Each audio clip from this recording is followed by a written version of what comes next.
يعني للمنطقه اللي انت بتحارب ان انت تكون موجود فيها بشكل مستقر، يعني خاصه ان انت برضه عندك منافسين اقوياء، عندك الاهلي والمحله وبيراميدز، كل الفرق دي برضه بتكسب وبتجمع نقط.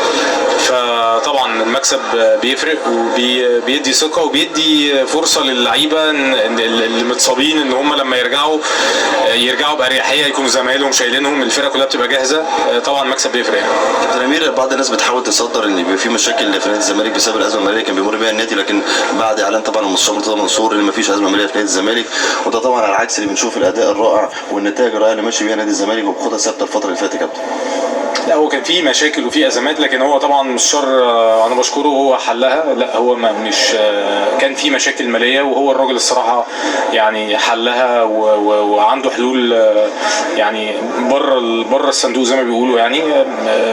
لكن طبعا انا بشكره على المجهود اللي هو بيعمله، وفي الاخر احنا قدرنا نعدي في الوقت اللي كان فيه مشاكل، قدرنا ان احنا نعدي بالفرقه الفتره دي، وان شاء الله ما يكونش فيه ازمات الفتره الجايه. كابتن امير، بنشكر حضرتك على الاستقرار اللي حضرتك معيشه الفريق، قافل على الفريق بشكل كويس، كل طبعا دي شهاده كل المحللين وكل الخبراء على كره القدم. كابتن امير مرتضى ليه دور كبير جدا مع فريق نادي الزمالك منذ توليه لاداره طبعا الاشراف العام على الكره. اخيرا بقى تقول الكلمه للجماهير العظيمه اللي مسانده للزمالك من اول لاحمائها كابتن امير وحتى نهايه المباراه.